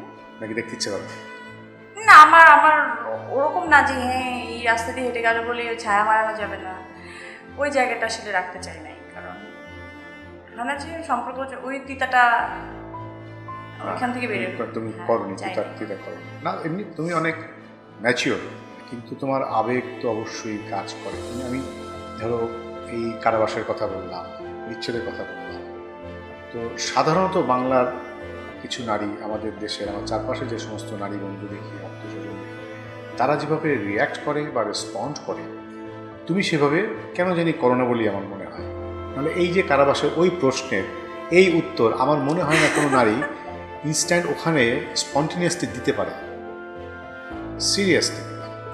এবং সবাই আসলে ভেঙেই তো পড়ে, এবং বের হওয়ার পরে তোমার ওই অভিব্যক্তি, ওই গাড়িতে করে আসা, একটা প্লাকার্ড নিয়ে মানুষের হাত নেড়ে মানুষের সঙ্গে তোমার উপস্থিতি ঘোষণা দেয়া, এটি আমি যতটুকু বুঝি অনেক তরুণী বা অনেক নারীর ইন্সপিরেশন হিসেবে তুমি কাজ করো, আমার বিশ্বাস। কিন্তু আবেগ আসলে, তাহলে তোমার আবেগ যদি খুঁজি, আমি না তোমাকে আবেগী হতে দেখছি না, আমি অনেক ট্রাই করেছি যে তোমার আবেগের জায়গা খুঁজতে, যে কোনটা দেখে আবেগী হয়ে পড়ে বা কেঁদে ওঠে। চলে গেছে 2026 সালে। আমি না সত্যি, আমি যখন তোমাকে পড়ছিলাম বা দেখছিলাম, আচ্ছা আমরা খুঁজেই পাই যে অমুকে তার গ্রামের বাড়ি গেলে অনেক কষ্ট পায় বা দেখতে পায়, বা মায়ের কষ্ট পায়, বা প্রিয় শিক্ষক, প্রিয় একটা পাখি সে হারানোতে কষ্ট আছে বা ভেঙে পড়ে, এটা সামনে আসলে ভেঙে ভেঙে। তোমার তো ভেঙে পড়ার জায়গায় আমি খুঁজে পাই না। হ্যাঁ, এত ভাঙছে জীবনে, তুমি ভেঙে পড়ার অবস্থা নাই। ভেঙে নতুন পড়ার করে ভাঙা কি ধরনের, পুরোটাই তো ভাঙা। তাও কি মিষ্টি করে বলে? হ্যাঁ, ভাঙাটাকে এনজয় করি। হ্যাঁ। না এখন ভেঙে গেছে বলে যদি বাকি জীবন এই শোকে কাটিয়ে দিই, তাহলে যে জীবনে একটুখানি সুখ দেখবো সেটাও তো আমার জীবনে থাকবে না। এক্স্যাক্টলি। তো দুঃখটাকেও এনজয় করি, চলো সেলিব্রেট দুঃখ। মানে রাজের সঙ্গে দেখা, পরিচয়, প্রণয়, বিয়ে এবং বিবাহ বিচ্ছেদ খুবই একটা শর্ট ফিল্মের মতো নাকি, খুব দ্রুত না এখন এই আসলে কি তাই? অনেক অল্প সময় তো, আমাদের তো তাই দেখে মনে হয়। অবশ্য না, তোমার আরো শর্ট স্টোরি আছে, রনির সঙ্গে সময় তো অনেক অল্প। হ্যাঁ, ওটা তো আসলে আমাদের এই গল্পের মতো না। আমার ভাই আমার 3 দিনের প্রেম আছে, কিন্তু খোদার কসম গুনে গুনে 3 দিনের প্রেম আছে আমার। বিয়ে তো একদিন টিকলো প্রেমটা, খুব প্রেম 3 দিন ব্লক। ওকে। হ্যাঁ, এবং খুবই সিরিয়াস প্রেম, কিন্তু চলো বিয়ে করতে যাই টাইপের প্রেম। এবং তারপরে কি জানি নামটা এখন মনে করতে হবে। বেচারার জন্য মায়াই লাগছে। 3 দিনের প্রেম, 3 দিনের মাথায় ব্লক, এখন নামটাও মনে করতে পারছি না। মানে মনে পড়বে, মনে করতে জানি। ওই যে ভুলে গেছি চ্যাপ্টার ক্লোজ ওগুলো নিয়ে ঘাটাঘাটি না করে ভালো। এক্স্যাক্টলি, ওগুলো নিয়ে ঘাটাঘাটি না করে ভালো। আমরা যতটা কাজে, এবং ইনফ্যাক্ট তোমার জীবনে এখন আছেই শুধু কাজ আর সন্তান। হ্যাঁ, অন্য কিছু নাই, অন্য কোনো কিছু সুযোগই নাই আমার জীবনে এখন। ওগুলো হয় না যে একবারে চলে গেছে জীবন থেকে, ওই পার্ট একবারে চুকে গেছে। তাহলে তোমার এই পার্ট নিয়ে আমরা কথা বলি, তোমার সন্তানদের নিয়ে কথা বলি। তোমার সন্তান এখন কতজন? বর্তমানে 2 জন। ভবিষ্যতে আরো সন্তানের মা হবো ইনশাল্লাহ। তার জন্য শুভকামনা থাকবে। আর কাজের আমরা শুনলাম চঞ্চলের সঙ্গে নতুন ছবি, এটা কি 2026? হ্যাঁ 26 তো। হ্যাঁ, শুটিং কবে শুরু করবে? আর 2-3 মাস তো লাগবে। তুমি এই ধরনের শোয়ে তোমাকে তো প্রশ্ন করে কোনো ইয়ে করা যায় না, মানে তোমার তো মানে তুমি তো ভেঙে পড়ো না, তুমি সেলফ সেন্সার্ড না। আমার তো মনে হয় তোমার কোনো হোস্ট তোমাকে এই যেতে প্রশ্ন করে আনন্দই পাবে না, মজাই পাবে না। না পায় না, এই জন্য আমাকে আর এই ধরনের কোশ্চেন করে না। হ্যাঁ, এই যে মোনালিসা, তুমি আসলে একজন মোনালিসা। এই ধরনের কোশ্চেন করে না, কারণ উনি যে কোশ্চেন করবে তা আমি এমন উত্তর দিই, তারপরে কোশ্চেন তো আসলে চলে যায় মাথা থেকে। এরপরে তো ওকে, এরপরে কি জিজ্ঞেস করবো? ভাই আপনি এটা করেন না, আপনার কাছে অনেক কোশ্চেন আছে আমি জানি, এগুলো আপনি করেন, আমি উত্তর দিই। অর্ণবের সঙ্গে কাজ করে কেমন লেগেছিল? অর্ণব ভাইয়ের সাথে কাজ করাটা এইটা আর একটা জার্নি আমার। যদি বলতে হয় আমার লাইফে এটা একটা সুন্দর ফ্রেমে আমি বাঁধিয়ে রাখবো সারা জীবন। কারণ আমি ওই সিনেমাটা দেখতে গেলে আমার মনে হয় এই তো এইখানেই আমি, মানে পুরো জার্নিটার মধ্যে আমার শরীরের মধ্যে অন্য একজন ছিল। আমি আমি আমি একটা বাচ্চাকে ক্যারি করি, তখন এই যে ফিলিংসটা আমি যখন সিনেমাটা প্লে করি তখন আমি পুরোটা দেখতে পারি না, মানে আমার মাঝে মাঝে এত বেশি ইমোশনাল হয়ে যায় সিনেমাটা দেখলে। এটা খুব অদ্ভুত একটা জার্নি আমার জীবনে থেকে যায় মা সিনেমাটা। আমি যখন মাসে সাইন করি, জেল থেকে আসার পরই কিন্তু সাইন করি, তখন আমি বললাম যে ভাইয়া আমি তো মেন্টালি, আমাকে একটু টাইম দেন। না তুমি কালকেই যাও, তুমি কালকেই এটা পারবা। তো ওনার ওই ব্যাপারটা, ওনার এনার্জিটা আমার কাছে অনেক বেশি, মানে না টুপে তাসের মতো খুব কাজ করছিল যে না আসলেই তো আমার আসলে কাজে ফোকাস করতে। তারপরে এর মধ্যে আমি আসলে আমার বিয়ে, প্রেগনেন্সি সব কিছু মিলিয়ে তো আমি তখন মনে হলো যে সিনেমাটা আমি করতে পারছি না, সম্ভব না তো আসলে প্রেগনেন্সি মধ্যে আবার জার্নি করা। প্রথম ট্রাইমেস্টারে তো এই ধরনের জার্নিই করা নিষেধ থাকে। তো কী হবে, আমি খুব ঘাবড়ে গেলাম, কিন্তু প্লটটা আমার খুব পছন্দ হলো, গল্পটা এত বেশি পছন্দ হলো, খুব মন খারাপের মধ্যে নিয়েই আসলে আমাকে তাকে বলতে হয়েছে যে আমার জন্য তো নিশ্চয়ই আমি বলতে পারি না ভাইয়া 2 বছর পরে করি, এটা তো আসলে সম্ভব না। তো আমি তাকে মন খারাপ নিয়েই বললাম ভাইয়া আমি মনে হয় পারছি না। হ্যাঁ, তো তুমি তখন ভালো পারবা, আর পারতেছি না মানে তুমি জানো তোমার ক্যারেক্টারটাই তো এটা, তোমার মনে নেই? চলো তুমি আরো ভালো পারবা, তুমি দেখো। আমি বললাম, হ্যাঁ কি এটা আসলে হয় নাকি? তো তারপরে তো বলার পরে আমি ব্যাগ গুছানো শুরু করলাম যে আমি যাবো, আউটডোরে চলে যাবো। হ্যাঁ, তো এই ব্যাগটা গুছিয়ে আমি বললাম চলো রওনা করি। মানে ওই রাতেবেলা আমি চলে গেলাম, পরদিন থেকে শুটিং। তো এরপরে আমি কীভাবে আসলে ওই ক্যারেক্টারের মধ্যে চলে গেলাম, কীভাবে এরপরে ওই যে কাট্টু আবার নিজের মতো করে, হ্যাঁ নিজের প্রেগনেন্সি একটা পেট তো লাগিয়ে দিল পরে, ফলস পেট। তো আমার মনে হয় এই আস্তে ভিতর আমার আসলটা তো আছে, হ্যাঁ এটা যেন চাপ না লাগে। তো এই দুইটা যে ফিলিংস, আর সব থেকে বেশি আমার ওই যে লাস্ট সিনটা যখন বাচ্চাটাকে, ও মাই আমার খুব মনে হচ্ছে ওই সিনটা আমি করতে চাই নাই। আমি বলছি ভাই আমি পারবো না এই সিন করতে, আমি পাগল হয়ে যাবো। ওইটা তো ছেলে বাচ্চা ছিল, তখন কিন্তু আমি জানি না যে আমার ছেলে হবে। হ্যাঁ ফার্স্ট টাইম স্টার, খুব তার মধ্যে তার জানা তো সম্ভব না, কিন্তু ওই সময় মনে হচ্ছিল আমার ছেলে আমার ছেলে আমার ছেলে আমার ছেলেই ব্যাপারটা মাথায় কেমন জানি ওই ফিলিংসটা আমার মনে হচ্ছিল। আজকে তোমাকে একটা কনফেস করি, ওই সিনেমাতে প্রথমে কাস্টিং ছিল রুনা খান। হ্যাঁ আমি জানি। রুনা খানকে পরিবর্তন করে তোমাকে কাস্ট করা হলো। তখন আমরা কিছু মানুষ করোনার সঙ্গে বসেছিলাম, এটা কেমন কাজ হলো। আর ওই যে তোমার শোনা তথ্য, হ্যাঁ আপনি ঠিকমতো কাজ নামাতে পারবেন না, কখন আসবে গিয়ে বলে আমি তোদেরকে দেখিয়ে দিব। তারপর তুমি যেদিনকে রাতে গেলা, পরি তার যে আচরণ, আয় তোরা দেখ, এই দেখ দিস ইজ পরি, দিস ইজ এবং সে কিন্তু পাগলা না অনেক, এই দেখ, এবং সে চ্যালেঞ্জ দিল এবং সিরিয়াসলি অনেক সুন্দরভাবে ছবিটি কিন্তু নেমেছে। হয়তো আমি আরো ফিজিক্যালি ফোকাস করতে পারি নাই, না তুমি অনেক অনেক অনেক কিন্তু আমি ট্রাই করছি, অনেক ট্রাই করছি। ছবিটি ভালো আছে, আর হিট হওয়া না হয় তো আর আমার মনে হয় কি পুরো টিম আমাকে যেভাবে যে আদর যত্ন করা শুরু করলো, মানে আমি যদিও একটুখানি ভুলে থাকার চেষ্টা করি যে আচ্ছা ঠিক আছে এই সিনটায় ফোকাস করি না, ওই সিনের মধ্যে এই বেশি ধরো না, এইভাবে দিও না, এভাবে তাড়াইও না, আরে ভাই সবাই অনেক যত্ন করছে, অনেক কেয়ার করছে। আমার ভয়ও থাকে, এটা বাড়িতেও যখন তোমার বাসার লোকজন নিশ্চয়ই তাই করেছে। হ্যাঁ কিন্তু শুটিং এ যাওয়ার পরে এই আল্লাহটা বেশি পেয়েছি আমি। আল্লাহ দিলে তো আল্লাহ পাবেই, সত্যি ওই সময় বেশি আল্লাহ পেয়েছি, সবাই যেভাবে আমাকে কেয়ার করছে ওইটা অনেক সুন্দর।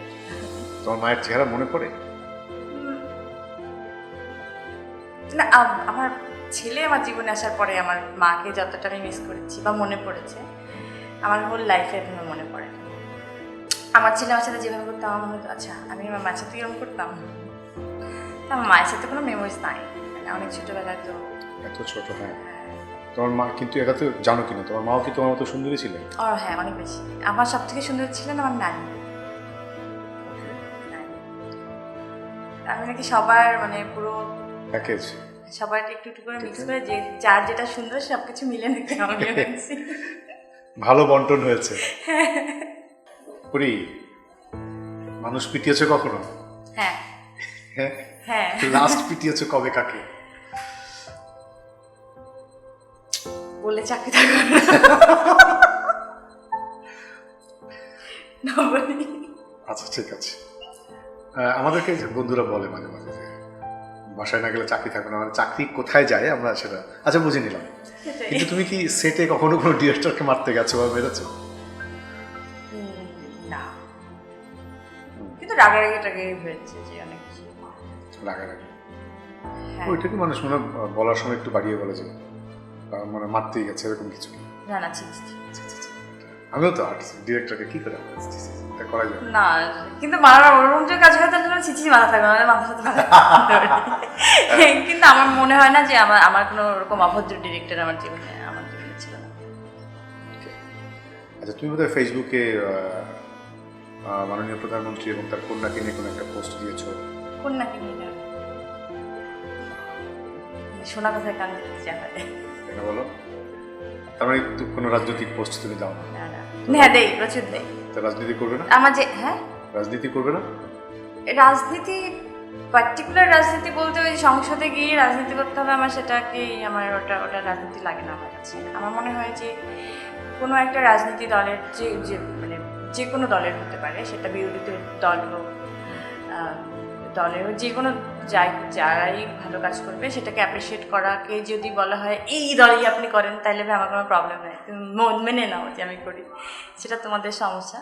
কিন্তু সেটাকে অ্যাপ্রিসিয়েট করাটাকে আমি ওটাকেও একটা রাজনীতি পার্ট বলবো, যেটাকে ভালোটাকে অ্যাপ্রিসিয়েট করা এবং ভুলটাকে, আপনার কোনো একটা ভুল দলের লোকজনকে ভুল করতে পারে না, হ্যাঁ, তো আপনি ওটা বলবেন না কেন, হ্যাঁ না ও তো ক্ষমতায় আছে বললে চাকরি থাকবে না। ব্যাপারটা যদি এটা হয়ে যায় তাহলে হয় যে না তুমি আর একটা দলকে সাপোর্ট করছো। বিষয়টা এই সাপোর্টের না, বিষয়টা হচ্ছে যেটা আপনার চোখে ভালো লাগছে না বা দৃষ্টিকটু লাগছে বা যেটাতে আপনার মনে হয় যে জিনিসটা খারাপ হচ্ছে, তো সেটা আপনি দেশের সাথে মানে আপনি কথা বলবেন, এই একটা। আর যেটা হচ্ছে যে আপনি খুব ভালো একটা কাজ করলেন সেটাকে অ্যাপ্রিসিয়েট করা, এই দুটা কাজ মনে হয় যে আমাদের, আমি এড়িয়ে যেতে পারি না, ইদানিং তারও পারি না, আমি হুটহাট করে শেয়ার করে বসি এবং এই তো, এবং অনেকেই এতে মনে করে যে আমি মনে হয় রাজনীতি নিয়ে খুব বেশি। হ্যাঁ দেখো, এই জন্য কিন্তু জিজ্ঞেস করলাম যে না, জাইমা রহমানকে নিয়ে সে একটা পোস্ট দিয়েছে, তো বোধহয় পলিটিক্যাল কোনো ভিউ বোঝাতে চাচ্ছে বা না না না, আমি আসতে তাকে যাচ্ছে। নিয়ে এই ধরনের কোনো পোস্ট দেইনি, কারণ আমার মনে হয়নি তাকে নিয়ে ওই ধরনের কোনো এখন অবধি কোনো কিছু দেখেছি যেটাতে খুব বেশি ফোকাস করা যায়। আমরা ছাত্র জীবনে যখন বিতর্ক করতাম তখন দেখতাম যে কোনো বিষয়ের বিপক্ষে বলতে সুবিধা হতো এবং বিজয়ী হতো বিপক্ষে বিতার্কিকরা। আমার রাজনীতি না সেটা মনে হয় যে রাজনীতি করতে গেলে বিরোধী দল থাকলে বোধহয় রাজনীতিটা খুব ভালো করা যায়। আমার এটা মনে হয় বিতর্কের সঙ্গে মিল আছে আসলে, পর্যবেক্ষণ বা আলোচনা সমালোচনা করার অনেক সুযোগ থাকে সেখানে থাকলে।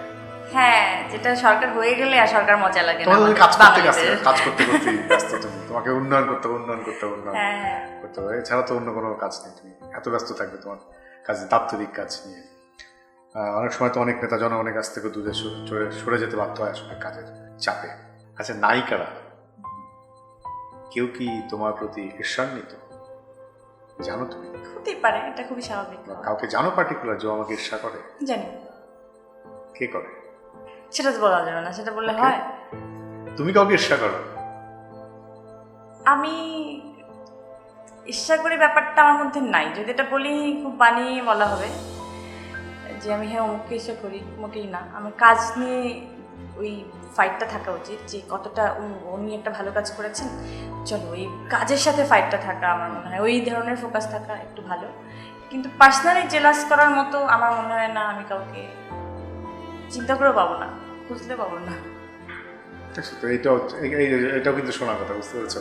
আমি কিন্তু আজকে যা জিজ্ঞেস করছি সবই শোনার কথা দিয়ে জিজ্ঞেস করছি। না সত্যি, আমার সাথে কারোর সাথে জেলাসি সম্পর্ক নাই। আমার সাথে যেটা আছে যে এমন হয় যে আমার বাসার মধ্যে বা আমি অনেক নায়িকার বাসায় বসে সারা রাত ধরে আড্ডা মারলাম, অনেক নায়িকা আমার বাসায় এসে সারা রাত ধরে আড্ডা মারে, কিন্তু আমরা কখনো সোশ্যাল মিডিয়াতে বোঝারও কোনো উপায় নাই যে এদের সাথে এত ভালো রিলেশন। কিন্তু দেখা গেলো পরের দিন একটা পোস্ট আসলো, কেউ দিল এই দুজনের সাথে, তো আসলে কি জানি এটা আসলে কিছুই নাই। আমরা দুজনে দেখা গেলো সারা রাত বসে আমরা পুডিং বানিয়েছি, সেমাই রান্না করেছি, নতুন কোনো রেসিপি রান্না করেছি, খেয়েছি, দুটো সিনেমা দেখেছি, নেটফ্লিক্স দেখলাম, গল্প করলাম, এই হয়। এরকম প্রচুর আছে। কারণ আপনি চাইলেও কিন্তু ইন্ডাস্ট্রির বাইরে এখন নতুন কোনো সম্পর্ক বা সেটা বন্ধু হোক বা আড্ডা দেওয়ার মানুষ হোক, সেটা আপনি বানাতে পারবেন না, আপনার জনরার সাথেই মিলবে না, আপনি দেখবেন। তো ঘুরে ফিরে কিন্তু আমাদের একটা জনরার মধ্যেই আমরা আসলে বন্ধুত্বটা খুঁজি। আমার মনে হয় যে এই মুহূর্তে আমার সমস্ত নায়িকাদের সাথে বেশি ভালো রিলেশন, একটা কোজি কমফোর্ট রিলেশন আছে। খুবই পার্সোনাল জিনিসপত্র নিয়ে আমাদের কথা হয়, আমরা শেয়ার করি, কোনো ধরনের যে কোনো ধরনের প্রবলেমে আমরা সলভ করার ট্রাই করেছি, এটা হয়েছে চলো এটা। কিন্তু এগুলো কিন্তু পাবলিক কখনো আমরা সামনাসামনি আনি না। তোমার মিডিয়ার সবচেয়ে ভালো বন্ধুকে? মিডিয়া সব থেকে ভালো মানে নায়িকাদের মধ্যে তমা মির্জা আছে। আমি আসলে নাম বলতে গেলে সিরিয়াল বাই পড়বে, তখন মনে হবে এর সাথে একটু বেশি রিলেশন ভালো, এর সাথে একটু কম রিলেশন ভালো, তবে এভাবে বলতে চাই না। বেসিক্যালি আমার সাথে সবার সাথে রিলেশন ভালো। প্রফেশনাল মানে যদি হয় না যে চোখে চোখে রিলেশনটা, ওটা আসলে সবার সাথে আমার খুব ভালো করে মেনটেন হয়, কারণ সবাই এটা ওই ধরনের একটা জিনিস নিয়ে থাকে যে ঠিক আছে, আমরা এরপর তমা মির্জাকে নিয়ে আসবো, দেখি তমা মির্জা তোমার নাম বলে না, বলার তো কোনো কিছু নাই। মনে হচ্ছে যে আমরা না, এগুলো আসলে বললে তো হয় না যে আমরা সম্পর্কটাকে এস্টাবলিশ করার ট্রাই করছি, কিন্তু এস্টাবলিশ করার কিছু নাই। আমাদের মধ্যে খুবই অদ্ভুত ধরনের ভালো রিলেশন। ফ্যামিলি রিলেশন, মানে ওর আম্মুর সাথে আমার সাথে খুব ভালো রিলেশন। ওই তুমি একটু আগে বলছিলে যে তুমি ভুল পেতে পেতে পেতে সঠিক পাও, এবং সেখানে আমি জীবনের সঙ্গে বলছি মনের মানুষ বা জীবনের সেই মানুষটি পেয়েছো কিনা, তোমার চার সুযোগ নেই যা পাওয়া।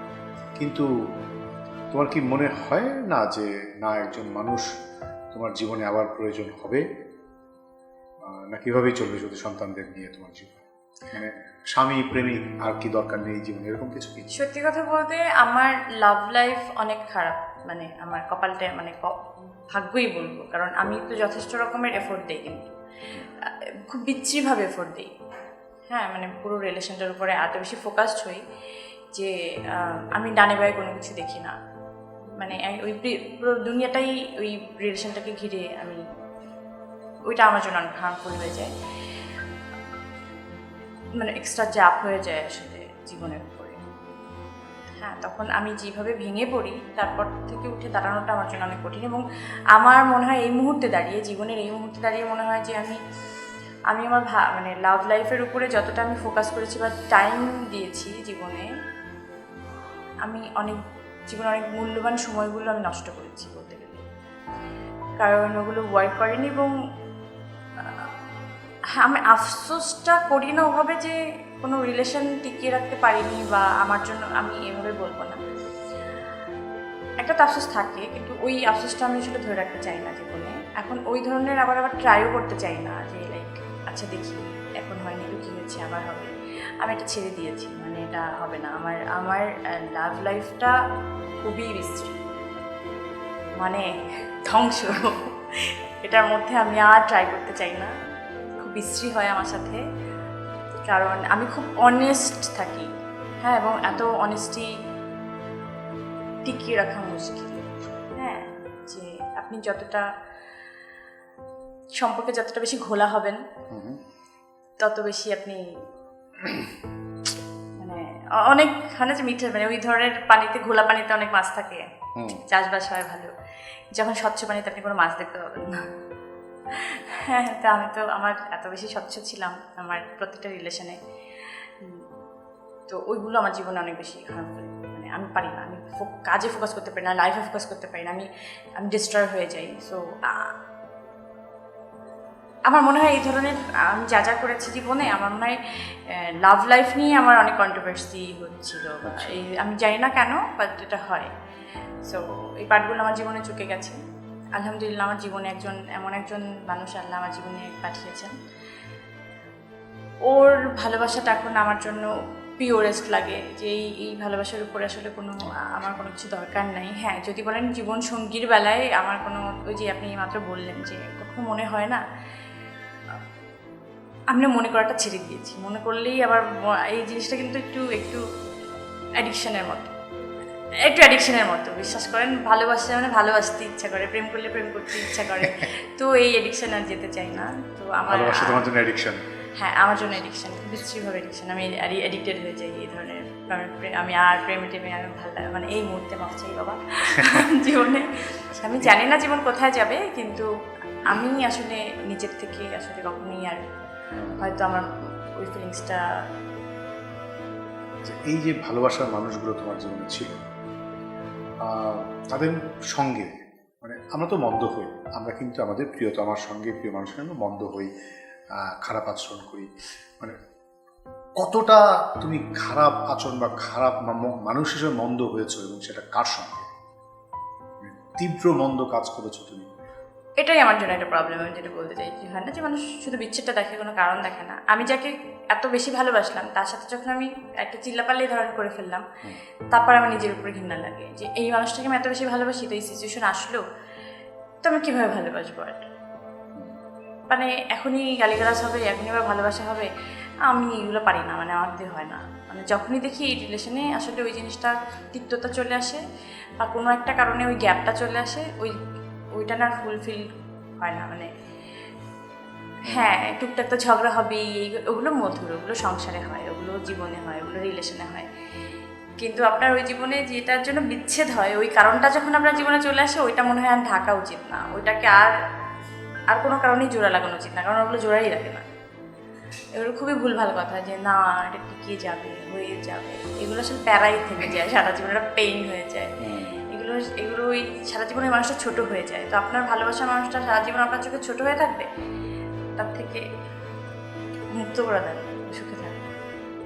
তোমার বিয়ে হয়েছিল মোট কতবার? 7-8 বার মনে হয় লেখা আছে। লেখা আছে, সেটা আমিও পড়েছি। তুমি বলো কত? বিচ্ছেদ যদি একবার হয়তো বিয়ে একবার হয়েছে, খুবই স্বাভাবিক। আমার তো অনেকগুলো কাবিননামা দেখা যায়, বিচ্ছেদ তো একটাও দেখা যায় না, কিন্তু বিচ্ছেদ তো একবার দেখা গেছে। ওকে, এই দেখো এই পয়েন্টটা তোমার লাগতো যে এই যে আসে এত যে হ্যাঁ, সেই 7 মাস, 7 বার আরো বেশি বলে ফেলছি না, 5-6 বার বিয়ে আছে, 5-6 বার দেখা বিয়ে। আছে। কিন্তু তুমি বিয়ে একবারই করেছো। আমার একটাই বিয়ে, একটাই বিচ্ছেদ। রাজ, বাকিগুলো বিচ্ছেদ, কিন্তু বিয়ে না, প্রেম। ওই যে বললাম 3 দিনেরও প্রেম আছে। এবং অনেক অনেক জামাই টামাই ধরে দেয়, যেগুলোকে আমি আসলে, একজন আছে আমার কস্টিউম ডিজাইনার, এবং ও আমার ছোট ভাইয়ের মতো। হ্যাঁ, ওকেও দেখলাম 4 নাম্বার আর 5 নাম্বার জামাইয়ের মধ্যে ইনক্লুড করছে। তো ওইগুলো নিয়ে আমি আসলে তখন কথা বলি নাই, খুবই ছোট লাগে ওগুলো নিয়ে কথা বলতে। যে আমার ডিজাইনার, তো ওকে নিয়েও জামাই কাতারে ফেলাই দিচ্ছে লোকজন, যারা যারা আসলে এই জিনিসগুলো এস্টাবলিশ করছে। কিন্তু আমি তখন দেখলাম যে এইসব রিউমার নিয়ে কথা বলবো, ছোট হয়ে যাচ্ছি, তো এগুলো নিয়ে কীভাবে কথা বলবো। কিন্তু একটা জিনিস এখন খুব আমি ভালো করে বুঝে গেছি, যে রিউমার নিয়ে কথা না বলে রিউমার এস্টাবলিশড হয়ে যায়। সো এখন আমি কথা, মানে আসলে কেউ জিজ্ঞেস করলে আমি স্বাচ্ছন্দ্যেই কথা বলি, যে আর ওইগুলো এস্টাবলিশ হতে দিতে চাই না। যে এই জিনিসগুলো খুবই ভুল ভালো। যে বললাম যে জন্ম সাতক্ষীরাতে লেখা আছে, তো 5-6 বার বিয়েও লেখা আছে, এরকম ওইখানেই তো দেখা যায়, অন্য তো কোথাও তো দেখা যায় না। উইকিপিডিয়া খুলবেন, এইসব জিনিসই দেখা যাচ্ছে। তো জিনিসগুলো একটু ঠিক করার জন্য মানুষ লাগবে। তুমি একটু আইটি পরামর্শ রাখো। হ্যাঁ, এই দেখেন এখনই মনে হবে যে বাইরে যে আসলে এটা করতে হবে, কিন্তু আমি ভুলে যাবো, অন্য কাজে ফোকাস করে ফেলবো। এটা আমার জন্য ইম্পর্টেন্ট মনে হয় নাই কখনো, এখন ইম্পর্টেন্ট মনে হচ্ছে, এটা আসলেই আমার করতে হবে। এই যে প্রশ্নটি আমি করলাম যে কটা বিয়ে করেছে, এই তথ্য তো আমি পেয়েছি ইন্টারনেটে, এবং এরকম হাজারো তথ্য আমাদের অন্তর্জালে ঘুরে বেড়ায়, এবং এই তথ্য কারো জন্য আনন্দদায়ক, কারো জন্য বিভ্রান্তিকর, কারো জন্য বিরক্তিকর, এবং কারো জন্য ক্ষতিকর। হ্যাঁ, এরকম আছে যে আমার কাছে 2জন খুব খুব বিপদে পড়ে টাকা চাইলো ধার। তো আমি খুব বুঝিয়ে বললাম যে বিশ্বাস করেন, এই মুহূর্তে আমার কাছে এই অঙ্কটা নেই, আমি আপনাকে দিতে পারবো। তো বললো হ্যাঁ, আমাকে এটা বলে আমাকে একটা স্ক্রিনশট পাঠালো। স্ক্রিনশটের মধ্যে আছে যে পরিমণির মোট সম্পত্তি এত কোটি টাকা, তো ওখানে সংখ্যাটা ও আছে। তো ওনার কি ভুল, ওনার কি দোষ, উনি তো টাকা চাইতেই পারে আমার কাছে। কিন্তু এটা যে ওই লেখার মধ্যেই সীমাবদ্ধ ছিল, বা এটা একটা ফলস নিউজ, তো এটা তো অনেক অনেক মানুষজন যে এগুলো বিশ্বাস করে ফেলে, সেটা তো আমি নিজেই প্রমাণ, যে উনি আমার কাছে এই সংখ্যাটা দেখে আমার কাছে টাকা ধার ছিল। আপনি বুঝতে পারছেন, সে কিন্তু একদমই খুবই, মানে এমন না যে খুব অশিক্ষিত বা মূর্খ টাইপের লোক, তা কিন্তু না, খুবই বুঝদার একজন মানুষ। সেটা দেখে আমাকে ওটা পাঠালো, এবং সে বিশ্বাস করলো যে আসলে এটা আছে আমার কাছে, এবং সেটা জানুয়ারি মাসে, মানে জানুয়ারি মাসে হিসাব বের করলো। তার মানে তো এই মাসেই আমার কাছে টাকা আছে, এই বছরই আছে, এই বছরের হিসাব। আপনি বুঝতেছেন ব্যাপারটা? তো তখন আমি চিন্তা করলাম যে না, যখন এই মানুষজন এগুলো বিশ্বাস করে, তাহলে আপনি অনেক কিছুই আসলে বিশ্বাস করবেন। এখন যারা যে বিশ্বাস নিয়ে, যে বিশ্বাস আপনার পোষণ করে রেখেছে, সেটা আপনি কখনোই চেঞ্জ করতে পারবেন না, কারণ ওইটা নিয়েই আপনাকে চর্চা করে। কিন্তু তুমি যেভাবে পারো to handle all this things, বা তুমি যে, আমার এটা খুব ভালো লেগেছে, আমি মোনালিসা হয়ে গেলাম, যে এই যেভাবে মোনালিসা হয়ে থাকা যায়, তো এটা তো সব নারী পক্ষে আসলে সম্ভব না। তো এটা তো আসলে একটা হ্যারাসমেন্ট, এই যে বারবার একটা তথ্য, আর এখন তো ঘুরে ঘুরে ঘুরে ঘুরে আসে, এবং মানুষ বলে যে তুমি যেটা দেখো এটা বারবার আসে, কিন্তু কোনো না কোনো বিষয় তো আমি দেখতে চাই না, তাও তো প্রথমে আসে না, আমাদের তো ওটা ইগনোর করে যেতে হয়। আমি যেমন ব্যক্তিগতভাবে, আমি কিন্তু এই অনেক কিছু তোমাকে জিজ্ঞেস করছি, আমি আজকে তোমার সঙ্গে বসবো বলে তোমার উইকিপিডিয়া পড়ে বসেছি, আমি কিন্তু তোমার সহকর্মীদের অনেক ছবি বেরোয়, ভিডিও বেরোয়, আমি দেখতে পাই না বা দেখতেই চাই না, কারণ আমি তো তার কলিগ, সেটাই, আমি তো দর্শক না। আমি তোমার কখনই একটা মন্দ অবস্থার ছবি বা তোমার বিশেষ মুহূর্তের ছবি আমি দেখতে চাইবো না, সেটাই। তো এখন সবাই তো আসলে এবার ভাববে না, তো এটা একটা হ্যারাসমেন্ট, এই হ্যারাসমেন্ট সবাই আসলে ডিল করতে পারে, সবাই তো স্ট্রং পার্সোনালিটি না তোমার মতো, তো তাদেরকে আসলে কীভাবে এটা চর্চা করা উচিত, তোমার মতো কোনো আইডিয়া আছে কিনা যে প্লিজ তোমরা এইটা করো বা এইভাবে ভাবো? না, এমন না যে ভাইয়া বিশ্বাস করেন যে এই মুহূর্তেই আমি খুব স্ট্রং হয়ে গেলাম বা খুব রিসেন্টলি স্ট্রং হয়েছি, তা কিন্তু না। আমি কিন্তু এটা নিয়ে খুব, ওই যে বললাম, রিয়াক্ট করতাম, কানাকাটি করতাম, দুঃখ পেতাম, রাগ হতো, নানা ধরনের নানা কিছু হতো, যে এখনই অ্যাকশন দেখাতে, এখনই থানা যাব, এখনই করবো। অজ্ঞাত একটা কারোর জন্য আমি আমি একটা কমেন্ট নিয়ে আসলে আমি থানায় গেলাম কমপ্লেন করতে, ওনাকে খুঁজে পাওয়া গেলাম না। চাঁদের আলো ওনার ফেসবুক আইডির নাম। তো আপনি কীভাবে খুঁজে পাবেন চাঁদের আলোকে? এটা তো কোনো ধরাছোঁয়ার বাইরে।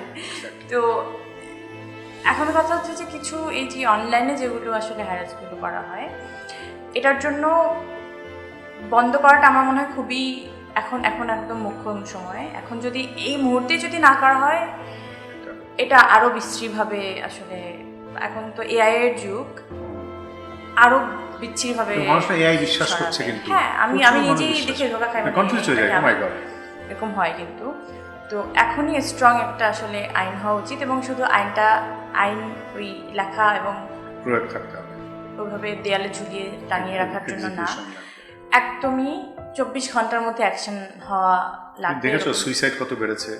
খুবই। এই ধরনের যদি অ্যাকশনটা হতে পারে, যে 24 ঘন্টা একটা আমরা অ্যাকশন দেখতে পারি, আমার মনে হয় এটা খুবই তাড়াতাড়ি করে কমিয়ে আনা সম্ভব। আমি সরকার কাছে যদি বলেন নতুন সরকারের কাছে আমি কী চাই, আমার মনে হয় প্রথমে আমি এটাই চাবো, এবং সবার হয়ে আমি এটা চাই, এই যারা করে তাদেরকে চিহ্নিত করা এবং একদম দৃষ্টান্ত সাজা দেওয়া, তাহলে আমার এটা খুবই কমিয়ে আনা সম্ভব, খুবই রিসেন্টলি কমিয়ে আনা সম্ভব। সঙ্গীত শিল্পী তানজিব সারোয়ার সুইসাইড করার চেষ্টা করেছে, আইসিইউতে আছে আজকে। হ্যাঁ, গতকালকে খবর। ইদানিং সুইসাইডটা কেন বললো আমি বুঝলাম না। টর্চার ট্রিগার করে তো আমাদের এই সোশ্যাল মিডিয়া বা অন্তর্জাল ট্রিগার করে। সুইসাইড ব্যাপারটা নিতেই পারি না আমি।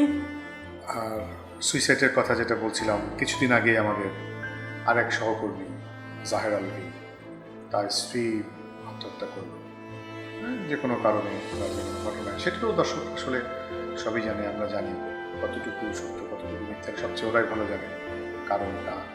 তো এই খবরটা তোমার কাছে, তোমাকে কিভাবে নাড়া দিয়েছে? তুমি কি ভেবেছো? তুমি কি ওদের সঙ্গে কখনো কথা বলেছো? মানে তোমার আমার আলভির সাথে কাজই হয়েছে একটা, 2018 সালে একটা আমরা টিভিসি করেছিলাম। তো কাজের পরে তো আসলে এভাবে আমার বন্ধুত্বটা কখনো হয়নি, বা ওই ধরনের একটা পার্সোনালি কোনো কিছু আর জানি না। দর্শক যেভাবে জানে ততটুকুই জানি। কিন্তু এই সুইসাইড নিয়ে আমার যেহেতু একটাই কথা মাথায় আসলো, বাচ্চাটার কথা। আমি শুধু দেখছিলাম ওটা আমার বাচ্চা, মানে আমার বাচ্চা থেকে হয়তো একটুখানি বড় হবে, মানে ভাই পৃথিবী উড়ে যাক, যা কিছু হয়ে যাক, আমার সামনে এরকম একটা জিনিস আমি সুইসাইড কীভাবে করবো? তো নিশ্চয়ই সেই মানুষটা ওইভাবে ওইরকম কোনো একটা সিচুয়েশনের মধ্যে দিয়ে যাচ্ছিলেন, না হলে হয়তো আসলে সবার জীবন দর্শন তো একরকম না। ইকরা যে মেয়েটা, উনি তো আসলে এভাবে সুইসাইড করতেন না, তাহলে তো অনেকেই সুইসাইড করছেন, শুধু তো ইকরা না। এই জিনিসগুলো কি কেন হয়ে যাচ্ছে? এই মেন্টাল হেলথের উপরে আমরা যদি একটু ফোকাস করতে পারি। আমরা হাতে ব্যথা হয়, পায়ে ব্যথা হয়, নাকে ব্যথা হয়, জ্বর হয়, অমুক হয়, সমুক হয়, সবগুলো রোগ আমরা খুব স্বাভাবিক দেখি। ক্যান্সার থেকে শুরু করে এইডস থেকে শুরু করে সবই আমরা এখন নর্মালি একটা রোগ হিসেবেই ডাক্তার কাছে সুন্দর করে যাই। কিন্তু যখন আমাদের মেন্টালি কোনো প্রবলেম হয়, সেটা আমাকে কেন রোগ হিসেবেই আমরা দেখি না। সেটা তো একটা নর্মাল রোগই, এটা তো একটা অসুখ, সেটার জন্য তো ডাক্তার আছে, সেটা নিয়ে আমরা কথা বলি। এই মেন্টাল হেলথ নিয়ে আমরা কিন্তু মোটেই কথা বলতে চাই না, এবং এটা নিয়ে ডক্টররাও ওইভাবে আসলে আমাদেরকে একটু অ্যাওয়ারনেসটা তৈরি করা উচিত। একটু মন খুলে কথা বলারও কিন্তু এখন অনেক মানুষ নাই, একটু হলেই আমাদের মন খারাপ হয়ে যায়। সোশ্যাল মিডিয়াতে একটা আলাদা একটা চাপ থাকে, সব কিছু মিলিয়েই আমাদের জীবনটা একটা চাপের মুখে চলে যায়। তো আমার মনে হয় সোশ্যাল মিডিয়াতে যতটুকু বেশি ফোকাস করা যায়, একদম ক্রিস্টাল ক্লিয়ার হয়ে, ততটুকুই ভালো। যে আমি গ্যালারিতে 100টা ক্লিক করলাম ছবি, যেটা আমার সব থেকে বেশি ভালো হবে সেটাই কিন্তু আমি প্রোফাইল পিকচার দিই। তো আমি জীবনের পলিশ মোমেন্টটাই শুধু আমি সোশ্যাল মিডিয়াতে দেখাচ্ছি। সোশ্যালে অন্য কোনো স্যাডনেস বা আমার একটু আগেই যে ঝগড়া হলো সেটা কিন্তু আমি দিচ্ছি না। তো এই সঙ্গীর সাথে ফেক জিনিসগুলো আসলে দিতে দিতে এটা একটা এক্সট্রা চাপ চলে আসে। মানুষ যখন আমাকে অনেক বেশি সুন্দর বলে, তখন আমার সুন্দর হয়েই, পলিশ হয়েই একটু পিম্পল উঠলে আমি কোথাও যাব না, এই ব্যাপারটা মাথায় চলে আসে। এই এক্সট্রা চাপ, এটাকে কমিয়ে আনতে হবে। জীবনে এক্সট্রা চাপ নেওয়া যাবে না, সারাক্ষণ আমাকে ইয়াং লাগতে হবে, এই ব্যাপারটাও আমি খুব দেখি এখন প্রবণতা সবার মধ্যে অনেক বেশি। যে অনেকে আমার বুড়া হয়ে গেছে, বয়স হয়ে গেছে, এনজয় করো, চাপ নিও না। মাথা চুল পেকে গেছে, এনজয় করো, চাপ নিও না। চুল পাকবে, এটাই স্বাভাবিক, না পাকাটা অস্বাভাবিক, পাকতে দাও। এটার মধ্যে একটা সৌন্দর্য আছে, তুমি এটাকে কোনোদিনও আটকাতে পারবে না। তুমি বড় হয়েছো, সেটাকে কেউ আটকাইছিল? আটকায় নাই। তুমি বুড়া হবা, সেটাকেও কেউ আটকাতে পারবে না। খুবই স্বাভাবিক। এই স্বাভাবিক জীবন ব্যাপারটাই যখন তুমি অস্বাভাবিকভাবে চিন্তা করো, তখনই তোমার আসলে এটাকে পলিশ করা জরুরি। তুমি ওই মানুষটার সাথে বসো যে তোমার স্বাভাবিক জীবনযাপন নিয়ে কথা বলবে, অস্বাভাবিক জিনিস দেখাবে না তোমাকে। সারাক্ষণ পলিশ পলিশ পলিশ জিনিসটা আমরা দেখতে আর চাই না, দেখাতেও চাই না। এই জিনিসগুলোকে নিজেকে বিশ্বাস করতে হবে। জীবন খুবই সিম্পল, খুবই খুবই সহজ, একদমই কঠিন করা যাবে না এটাকে। তাহলেই এক্সট্রা চাপ, তাহলেই সুইসাইড, তাহলেই ডিপ্রেশন, তাহলেই মন খারাপ, তাহলেই কান্না। না, দরকার নেই এত চাপ, কোনো দরকার নেই। রিলিফ, নিজেও রিলিফ থাকো, সবাইকে রিলিফ থাকতে দাও। আর এই বাচ্চাটার কথা যদি বলি, আমার না বাচ্চাকে অনেক জড়ায় ধরতে ইচ্ছা করে। আমি হয়তো এর মধ্যেই আমি একটু আমার তো কারোর সাথে ওভাবে যোগাযোগ নেই, কাকে বলবো কী করবো চাই না। আমি চাই আমার ছেলের সাথে একটু খেলুক, সময় পার করুক। আমার দেখতে হয়তো একটু ভালো লাগবে ভেতরে, আমার ছেলের মতোই লাগে ওকে দেখতে। আমি কী বলবো, রূপালী পর্দার চোখের মণি, আমাদের হৃদয়ের মণি, মাথার মুকুটের মণি।